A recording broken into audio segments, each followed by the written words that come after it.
Hello students, आज की class में हम बात करेंगे थ्रॉटलिंग प्रोसेस के बारे में। थ्रॉटलिंग प्रोसेस क्या होती है? The flowing of working fluid through a small restricted opening is called throttling process. किसी भी स्मॉल ओपनिंग पे अगर फ्लूइड फ्लो हो रहा है तो उसको हम क्या बोलते हैं? थ्रॉटलिंग प्रोसेस बोलते हैं। जैसे कि इसको हम समझने के लिए एक पाइप बनाते हैं और यहाँ पर हमने रिस्ट्रिक्शन दे दिया है, एक स्मॉल रिस्ट्रिक्शन दे दिया है, और अगर आपको फ्लूइड फ्लो हो रहा है तो ये प्रोसेस क्या कहलाएगी? थ्रॉटलिंग कहलाएगी। ओके, स्मॉल ओपनिंग अगर आपने दी है, वॉल्व प्रोवाइड कर दिया, पार्शियली ओपन वॉल्व प्रोवाइड कर दिया है, तो ये प्रोसेस क्या कहलाती है? थ्रॉटलिंग प्रोसेस कहलाती है। Throttling process basically highly irreversible process होती है। क्या होती है? Highly irreversible. इरिवर्सिबिलिटी इस पे जीरो नहीं होती। थ्रॉटलिंग प्रोसेस में हीट ट्रांसफर क्या होता है? जीरो। अगर आप ये मान के चल रहे हैं कि आपने इस पाइप को इंसुलेट कर दिया है तो किसी भी तरह की हीट बाहर या अंदर नहीं आएगी, लेकिन अंदर फ्रिक्शन होने की वजह से हीट डेवलप होती है, जिसकी वजह से इरिवर्सिबिलिटी पिक्चर में आ जाती है। Okay, the process of process the pressure of the working fluid basically dropping in the throttling process. Throttling process में अगर यहाँ पर प्रेशर P1 है तो थ्रॉटलिंग प्रोसेस के बाद प्रेशर क्या हो जाएगा? ड्रॉप हो जाएगा। P2 की वैल्यू ड्रॉप हो जाएगी एज कंपेयर टू P1, क्योंकि पार्शियल ओपन वॉल्व है। अगर फ्लूइड फ्लो होगा तो डेफिनेटली एनर्जी का क्या हो जाएगा? लॉस हो जाएगा, और प्रेशर क्या हो जाएगा? ड्रॉप हो जाएगा। जो डोमेस्टिक रेफ्रिजरेटर आप यूज करते हैं उस रेफ्रिजरेटर में थ्रॉटलिंग प्रोसेस फॉलो होती है। ओके, रेफ्रिजरेटर में क्या फॉलो होती है? थ्रॉटलिंग प्रोसेस फॉलो होती है रेफ्रिजरेटर में। रेफ्रिजरेटर में बेसिकली आप देख रहे हैं थ्रॉटलिंग प्रोसेस में कई तरह के सिस्टम लगे होते हैं। उसमें कंप्रेसर लगा होता है, थ्रॉटलिंग लगी होती है। ओके, थ्रॉटलिंग प्रोसेस होती है, इवापोरेटर होता है, बहुत सारी चीजें लगी होती हैं। लेकिन जो टेम्परेचर ड्रॉप करने के लिए जो रिस्पॉन्सिबल प्रोसेस होती है वो सिर्फ और सिर्फ थ्रॉटलिंग प्रोसेस होती है। थ्रॉटलिंग प्रोसेस में ही रेफ्रिजरेंट का टेम्परेचर नीचे चला जाता है, जिसकी वजह से कूलिंग इफेक्ट प्रोड्यूस होता है। ओके, तो थ्रॉटलिंग प्रोसेस में एंट्रोपी चेंज जो होता है वो सराउंडिंग के लिए क्या होता है? जीरो होता है। सराउंडिंग के लिए एंट्रोपी चेंज जीरो इसलिए होता है क्योंकि किसी भी तरह का हीट ट्रांसफर नहीं होता। थ्रॉटलिंग प्रोसेस में हीट सिस्टम से बाहर की तरफ निकल के नहीं जाती, ना ही सिस्टम में अंदर की तरफ हीट आती है। इसलिए एंट्रोपी चेंज जो होता है वो सराउंडिंग के लिए क्या होता है? जीरो होता है। ओके, और एंट्रोपी बेसिकली थ्रॉटलिंग प्रोसेस में सिर्फ और सिर्फ इसलिए जनरेट होती है क्योंकि अंदर क्या होता है? फ्रिक्शन होता है। फ्रिक्शन होने की वजह से हीट डेवलप होती है, जिससे कि एंट्रोपी क्या होती है? जनरेट होती है। ओके, इसमें थ्रॉटलिंग प्रोसेस में एक टीपी डायग्राम बहुत यूज किया जाता है। टीपी डायग्राम, टीपी का मतलब temperature versus pressure diagram. Temperature versus pressure diagram. Okay, ये यूज किया जाता है। यहाँ पर एक कोफिशिएंट का पॉइंट आता है। कोफिशिएंट मतलब होता है Joules Thomson coefficient. Joules Thomson coefficient basically slope होता है किसका? टीपी डायग्राम का। ओके, तो यहाँ पर एक डायग्राम हम बनाते हैं और उसको समझते हैं कि इसका यूज क्या है थ्रॉटलिंग प्रोसेस में। देखिए, ये जूल्स थॉम्सन कोफिशिएंट जिसको हम म्यू एस टी से शो कर रहे हैं, जूल्स थॉम्सन कोफिशिएंट, ये नेगेटिव होता है इस एंड पे, और इस एंड पे क्या होता है? ये पॉजिटिव होता है। ओके, जूल्स थॉम्सन कोफिशिएंट ये टेम्परेचर होता है, और यहाँ पर क्या होता है? प्रेशर होता है। और यहाँ पर जूल्स थॉम्सन कोफिशिएंट की जो वैल्यू है वो क्या हो जाती है? जीरो। ओके, एंथैल्पी जो होती है थ्रॉटलिंग प्रोसेस में क्या होती है? सेम कांस्टेंट होती है। एंथैल्पी इस पॉइंट पर जितनी होगी उस पॉइंट सेकंड पॉइंट पर भी एंथैल्पी क्या रहेगी? Same after throttling process. Enthalpy क्या होती है? सेम। H1 किसके बराबर होता है? H2 के बराबर होता है। एंथैल्पी को हम क्या लिख सकते हैं? CpT1 is equal to CpT2। इसका मतलब टेम्परेचर क्या रहेगा? कांस्टेंट रहेगा। T1 किसके बराबर रहेगा? T2 के बराबर रहेगा। बिफोर थ्रॉटलिंग और आफ्टर थ्रॉटलिंग टेम्परेचर क्या रहेगा? सेम रहेगा। फिर थ्रॉटलिंग में टेम्परेचर कैसे ड्रॉप हो जाता है? जितनी रिक्वायर्ड आपको लेंथ, ट्यूब की लेंथ अगर आपको चाहिए उससे ज्यादा अगर आपने दे दी तो टेम्परेचर क्या हो जाता है? रिड्यूस हो जाता है। ओके, एंथैल्पी क्या रहेगी? कौन? ये सब चीजें आपको ध्यान रखनी है। मैंने आपको बताया क्यू जीरो होता है। ओके, इरिवर्सिबिलिटी जीरो नहीं होती, प्रेशर रिड्यूस हो जाता है, एंथैल्पी कांस्टेंट रहती है, टेम्परेचर कांस्टेंट रहता है। टेम्परेचर कांस्टेंट रहने का मतलब ये नहीं है कि ये आइसोथर्मल प्रोसेस है। यहाँ पर टेम्परेचर घटता है, बढ़ता है और फिर कांस्टेंट हो जाता है। ओके, पहले वार्मिंग प्रोसेस होगी, देन कूलिंग प्रोसेस होगी। अगर आपने जितनी रिक्वायर्ड लेंथ है ट्यूब की उतनी ही रखी तो टेम्परेचर कांस्टेंट रहेगा, अदरवाइज टेम्परेचर क्या हो जाएगा? ड्रॉप हो जाएगा, या फिर टेम्परेचर बढ़ भी सकता है या कम भी हो सकता है। वो सारी चीजें हम आगे देखते हैं। ओके, थ्रॉटलिंग प्रोसेस को आइसेंथैल्पिक प्रोसेस भी कहा जाता है। आइसेंथैल्पिक प्रोसेस इसलिए कहा जाता है क्योंकि थ्रॉटलिंग प्रोसेस में एंथैल्पी क्या होती है, कांस्टेंट होती है। ओके, थ्रॉटलिंग प्रोसेस में एक पॉइंट होता है जिसको हम इन्वर्जन पॉइंट बोलते हैं। क्या बोलते हैं? Inversion point. Okay, inversion point के बाद टेम्परेचर क्या हो जाता है, रिड्यूस हो जाता है। ये बेसिकली आपको दो कोफिशिएंट दिखाई दे रहे हैं।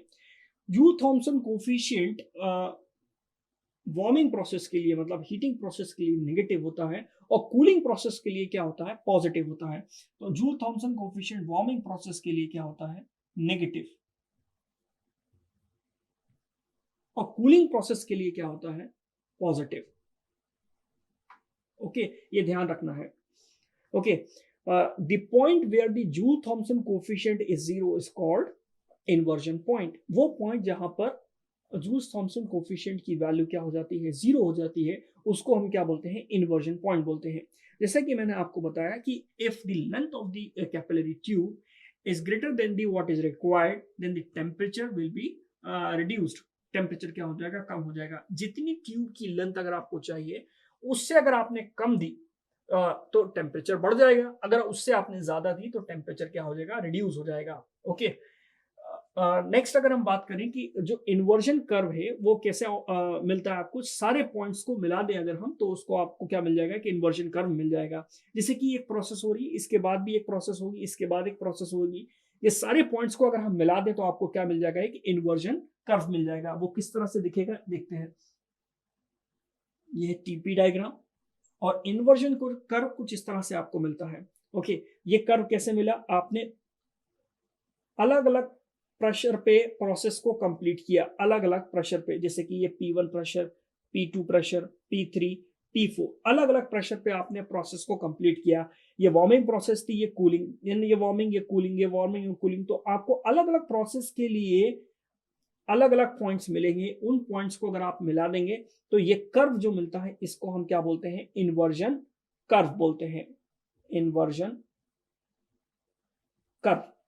ओके, तो आपको ध्यान रखना है ये चीज। और क्या इंपॉर्टेंट पॉइंट्स हैं इसमें, और इंपॉर्टेंट पॉइंट्स ये हैं कि जो जूल थॉमसन कोफिशिएंट की वैल्यू होती है वो आइडियल गैस के लिए क्या होती है, zero. Ideal gas, ideal gas में किसी तरह का कोई भी टेम्परेचर चेंज नहीं होता। ये इंपॉर्टेंट पॉइंट ध्यान रखना है आपको। ओके, जैसे कि यहाँ पर टेम्परेचर पहले बढ़ा और फिर घटा। ओके, पहले टेम्परेचर बढ़ रहा है और फिर घट रहा है, देख रहे हैं टेम्परेचर, ये वाली टेम्परेचर की एक्सेस है। पहले इस पॉइंट से अगर हमने स्टार्ट किया चलना, ये आपकी स्टेट नंबर 1 है। हमने बोला टेम्परेचर थ्रॉटलिंग में कांस्टेंट रहता है। ओके, कांस्टेंट कैसे रहता है, through out the process constant नहीं होता। पहले टेम्परेचर बढ़ेगा, वार्मिंग प्रोसेस होगी, एंड देन फिर टेम्परेचर क्या होगा, घटेगा। ओके, तो टेम्परेचर बढ़ेगा और फिर क्या होगा, घटेगा। मान के चलिए कि यहाँ पर जो मेरा टेम्परेचर है, इस सिस्टम का टेम्परेचर मान के चलिए, एग्जाम्पल से हम समझते हैं कि 30 डिग्री सेंटीग्रेड टेम्परेचर है। पहले प्रोसेस हुई थ्रॉटलिंग की तो टेम्परेचर बढ़ा।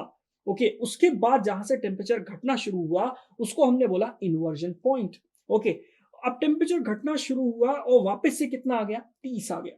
ओके, तो हमने बोला टेम्परेचर कांस्टेंट रहा। लेकिन अगर आपने ट्यूब की लेंथ को और बढ़ा दिया तो ये टेम्परेचर और भी नीचे चला जाएगा, तो टेम्परेचर 30 से और नीचे चला जाएगा, तो टेम्परेचर घट भी सकता है इसमें। अगर मुझे जितनी ट्यूब की लेंथ रिक्वायर्ड है उतनी ट्यूब की लेंथ अगर मैंने नहीं दी तो टेम्परेचर क्या होगा, इनिशियल टेम्परेचर से ज्यादा होगा। हो सकता है मैं यहीं रुक जाऊं तो यहाँ पर टेम्परेचर क्या होगा, इनिशियल टेम्परेचर से क्या होगा, ज्यादा होगा। ओके, तो ये बात आपको ध्यान रखनी कि जो टेम्परेचर कांस्टेंट होता है वो हमेशा नहीं होता। ओके, ये हमेशा नहीं होता, ये डिपेंड करता है कि आपने ट्यूब की लेंथ कितनी रखी है। Okay, and the next point is the point on the temperature coordinates where the inversion curve meeting at the higher elevation is called the maximum inversion point। इसका क्या मतलब है कि ये जो इन्वर्जन कर्व है, ये जहां पर मैक्सिमम हाइट पे मिल रहा है उसको क्या बोलते हैं, मैक्सिमम इन्वर्जन पॉइंट बोलते हैं। Maximum inversion point. ओके, ये कैसे मिला, मैंने आपको बताया कि अलग अलग प्रोसेस के लिए सारे पॉइंट्स को अगर आपने मिला दिया तो आपको एक कर्व मिलेगा। इस कर्व को हम क्या बोलते हैं, इन्वर्जन पॉइंट बोलते हैं। नेक्स्ट पॉइंट है इसमें कि the point on the temperature coordinates where the inversion curve meeting at its lower elevation is called minimum inversion point. अगर हम मिनिमम इन्वर्जन पॉइंट की बात करें तो नीचे जो ये जहां पर जाके मिलेगा इसको हम क्या बोलेंगे, मिनिमम इन्वर्जन पॉइंट बोलेंगे, मिनिमम इन्वर्जन पॉइंट। ओके, इसको हम क्या बोलेंगे, मिनिमम इन्वर्जन पॉइंट बोलेंगे। नेक्स्ट हम बात करते हैं कि to complete the throttling process there must be half of the process warming process and half of the process are the cooling process.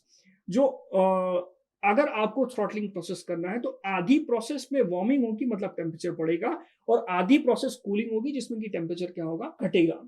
Joule Thomson coefficient क्या होता है, नेगेटिव होता है वार्मिंग प्रोसेस के लिए, और कूलिंग प्रोसेस के लिए क्या होता है, पॉजिटिव होता है। ओके, तो आपको ये बातें ध्यान रखनी है, ये थ्रॉटलिंग प्रोसेस में ये सारे पॉइंट्स आपको ध्यान रखने हैं कि रेफ्रिजरेटर में अगर आपको थ्रॉटलिंग प्रोसेस लगाना है तो आधी प्रोसेस वार्मिंग होगी, आधी कूलिंग होगी, और ये बात ध्यान रखना है आपको कि जितनी रिक्वायर्ड है उतनी लेंथ से आपको क्या देना पड़ेगी, ज्यादा लेंथ देनी पड़ेगी ट्यूब की, तब जाकर टेम्परेचर क्या होगा, रिड्यूस होगा। ओके, तो ये थी थ्रॉटलिंग प्रोसेस। थ्रॉटलिंग प्रोसेस में इंपॉर्टेंट पॉइंट क्या है, ये एक आइसेंथाल्पिक प्रोसेस है, इसमें टेम्परेचर कांस्टेंट रहता है, इसमें हीट ट्रांसफर क्या होता है, जीरो। ओके, और जूल थॉमसन कोफिशिएंट की वैल्यू आधे पोर्शन में नेगेटिव होती है और आधे पोर्शन में क्या होती है, पॉजिटिव होती है। इन्वर्जन पॉइंट में जूल थॉमसन कोफिशिएंट की वैल्यू क्या होती है, जीरो होती है। ओके, तो आज की क्लास के लिए इतना ही। नेक्स्ट क्लास में हम थ्रॉटलिंग प्रोसेस कैसे होती है, कैलोरीमीटर में थ्रॉटलिंग प्रोसेस का यूज कैसे किया जाता है, ये देखेंगे। ओके, तो मिलते हैं नेक्स्ट क्लास में। Thank you.